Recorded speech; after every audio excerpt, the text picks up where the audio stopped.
ពុកមិនដែលខ្វល់ខ្វាយថ្ងៃនេះស្រាប់តែជូនកាដូ Jenkinson ញឹមស្ងួតនៅទីនេះមានអីមិនស្រួលទេបើមានខ្ញុំអាចជួយកែលម្អបាននាងឈរក្បែរនោះដំទប់ភ្លាមនិយាយទៅថាអាហារអន់ណាស់ដោយសារការញុះញង់ Jared ក៏និយាយ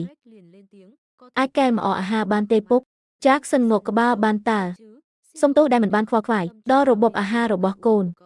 មានអីទៀតទេ Jared មិននិយាយអ្វីទៀតទេធ្វើឲ្យនាងខឹងយ៉ាងខ្លាំងម៉េចមិនប្រាប់ថាបងប្រុសធ្វើបាបឯងតែតាមពិត Jared គ្មានភស្តុតាងទេទោះប្រាប់ក៏ Jenkinson ជួយមិនបានដែរបើមិនអញ្ចឹងគេមិនរងការធ្វើបាបអស់រយៈពេលច្រើនឆ្នាំបែបនេះទេបន្ទាប់មក Jenkinson ក៏ចាក់ចេញទៅនាងចង់ទៅគាត់ឯងមានរឿងច្រើនទៀតមិនទាន់និយាយតែគាត់ទៅហើយត្រូវតាមនឹងចុះឥឡូវសំខាន់បំផុតគឺកាដូនាងដេញដល់ឲ្យប្រញាប់បើកប្រអប់មើលនេះជាកាដូដែលនាងខំប្រឹងនឹងរងការឈឺចាប់យ៉ាងខ្លាំងទើបយកបានឯងច្បាស់ជាចូលចិត្តវាហើយសង្ឃឹមថាឯងនឹងបើកចិត្តដាក់ខ្ញុំ Jared បើកប្រអប់យឺត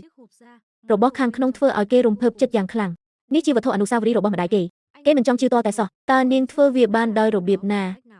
តាំងពីដឹងខ្លួនក្នុងរូបរាងបិសាចតូចនាងដឹងថាចង់រស់ត្រូវពឹងលើតួឯកប្រុសដើម្បីធ្វើស្និទ្ធស្នាលនាងមិនស្ដាយខ្លួនរងរបួសទៅដណ្ដើមវត្ថុរបស់ម្ដាយ Jared មកវិញពេលឃើញវត្ថុនោះ Jared ក៏បង្ហូរទឹកភ្នែកនាងប្រាប់គេឲ្យកុំបារម្ភលើកនេះដាច់ខាតមិនបាត់ទៀតទេព្រោះលើកនេះដូចជាអ្នកចេញមុខផ្ទាល់គ្មានអ្នកណាហ៊ានប៉ះពាល់ឡើយចុះកាដូលើកនេះឯងចូលចិត្តទេ Jared ស្ងាត់ស្ងៀមនេះជាលើកដំបូងក្រៅពីម្ដាយតែមានអ្នកល្អចំពោះគេបែបនេះគេអង្អែលសក់នាងថ្នមសក់ដែលរងការឆេះដោយសារមន្តអាគម Jared យល់ពីមូលហេតុភ្លាមថាហេតុអ្វីបានជានាងតែងតែរងរបួសពីមុនគេធ្លាប់ឃើញខ្សែកនោះមានមន្តការពារចោលមិនអាចប៉ះបានទេជំទាវធំដូចជាចូលចិត្តឃើញគេឈឺចាប់ចូលចិត្តឃើញគេចង់បានរបស់នោះតែមិនអាចយកបានតែពេលនេះវត្ថុរបស់ម្ដាយនៅក្នុងដៃគេដោយសុវត្ថិភាពតួឯកប្រុស Derek និយាយពាក្យអរគុណទៅនាងជាលើកដំបូងនោះជាការសន្ទនាធម្មតាលើកដំបូងរវាងអ្នកទាំងពីរធ្វើឲ្យនាងសប្បាយចិត្តយ៉ាងខ្លាំងនាងសង្ឃឹមថារាល់ថ្ងៃនឹងបានបែបនេះពេលនេះ Jared មិនចាត់ទុកនាងជាបិសាចទៀតទេ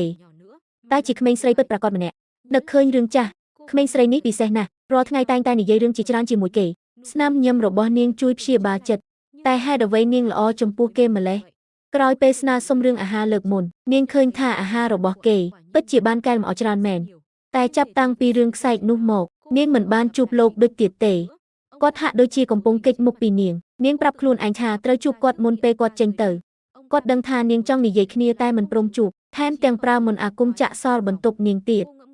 នាងគិតថាខ្លួនមិនអាចចំណាយពេលទាំងអស់ដើម្បីតាមលោកដូចនោះទេនាងនៅត្រូវការពារ Jared របស់នាងទៀតថ្ងៃនេះនាងលុបចូលបន្ទប់មួយកន្លែងដែលបងប្រុសទាំងពីររបស់ Jared ពិភាក្សាគ្នាម្នាក់ក្នុងចំណោមពួកគេបង្ហាញការបារម្ភឃើញបែបនេះនាងមានអារម្មណ៍ចង់ក្អួតពួកគេធ្វើពុះជាបារម្ភតែក្នុងចិត្តមានគំនិតអាក្រក់កូនទី2នៃគ្រួសារនេះគឺ Excel តែទោះជាយ៉ាងណាជំទាវធំ Delaney លំអៀងទៅរកកូនច្បង Somerset ខ្លាំងណាស់តែងតែគៀបសង្កត់កូនទី2ធ្វើឲ្យ Excel មានអារម្មណ៍តូចចិត្តប្លែកជាមនុស្សកំសាកដល់ថ្នាក់សូម្បីតែភាពតូចចិត្តរបស់ខ្លួនក៏មិនហ៊ានបង្ហាញចេញមកក្រៅដែរចុះបើពួកគេមានកូនទី2មិនមែនទំនាក់ទំនងរវាងជំទាវ Delaney និងលោកដូចល្អណាស់ទេអីគឺក្រោយពេលម្ដាយ Jared ឈ្មោះ Amelia លេចមុខមកពួកគេទៅតែឃ្លាតឆ្ងាយពីគ្នាតែចុងក្រោយលោកដូចនៅតែបោះបង់ Amelia យ៉ាងដាច់ចិត្ត Somerset ដកសៀវភៅមួយក្បាលរួចសួរ Excel សៀវភៅសេដ្ឋកិច្ចដែលពុកឲ្យពួកយើងក្បាលនេះជារបស់អាល្ងងនោះមែនទេ Excel ងក់ក្បាលរួចមិនទៀតនិយាយរួច Somerset ក៏ហែកសៀវភៅនោះខ្ទេចពុកស្អប់បំផុតគឺការធ្វើបាបសៀវភៅសាក់គិតមើលពេលពុកដឹងថាសៀវភៅដែលគាត់ជូនផ្ទាល់ដៃត្រូវគេហែកតើគាត់នឹងមានប្រតិកម្មបែបណាគាត់ច្បាស់ជាមិនលើកលែងឲ្យទេសំខាន់គឺវាគ្មានសៀវភៅជំនួសទេព្រោះគ្មានអ្នកណាស្ដាប់វាបកស្រាយឡើយពេលនោះនាងក៏ផ្លាស់ទីមកទូខោអាវភ្លាម Jared មើលនាងបន្តិចរួចបែរមុខចេញនាងដឹងថាគេកំពុងពិបាកចិត្តព្រោះសៀវភៅដែលលោកដូចឲ្យបានបាត់ទៅហើយ Jared ឆ្ងល់ថាហេតុអ្វីនាងដឹងនាងប្រាប់គេកុំបារម្ភព្រោះនាងដឹងថាអ្នកណាជាចោរវាចង់បង្ហាញប្រាប់លោកដូចថាឯងមិនខ្វល់ពីសៀវភៅដើម្បីឲ្យឯងមានរឿងមុនពេលរឿងនោះកើតឡើងពួកយើងត្រូវផ្ដល់មេរៀនឲ្យវាព្រោះខ្ញុំរៀបនឹងដូរវាហើយតែសម្ដីនាងនៅតែមិនអាចធ្វើឲ្យគេសប្បាយចិត្តនាងពិតជាយល់ពីអារម្មណ៍បាត់បង់របស់គេពេលនេះទើបនាងបួរទៅដល់លេងខាងក្រៅអ្នកទាំងពីរដើរក្នុងសួនច្បារខាងក្រោយ Jared ក្លុបមើលនាងបន្តិចនាងបែរក្បាលមកចំរួចញឹមយ៉ាងស្រស់ស្នាមញឹមដ៏បរិសុទ្ធធ្វើឲ្យគេមានអារម្មណ៍អៀនបន្តិចនាងមិនទាន់យល់រឿងរ៉ាវគិតក្នុងចិត្តថាឬមួយគេមិនស្រួលខ្លួនចំពេលនោះគេក៏លូកដៃមកចាប់ដៃនាង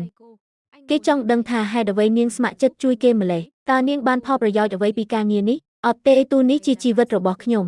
វាចុះនៅក្នុងបន្ទប់ឯងបើឯងត្រូវគេធ្វើបាបទៅថ្ងៃមុខទូនេះក៏ត្រូវខូចខាតដែរ Jared មិននឹកស្មានថាមូលហេតុសាមញ្ញបែបនេះទេតែនាងនិយាយបន្ថែមអត់ទេខ្ញុំនៅមានមូលហេតុមួយទៀតគេស្មានថានាងមានគោលបំណងជ្រៅជ្រះអ្វីផ្សេងមូលហេតុទី2មិនមែនដើម្បីខ្ញុំទេគឺដើម្បីឯង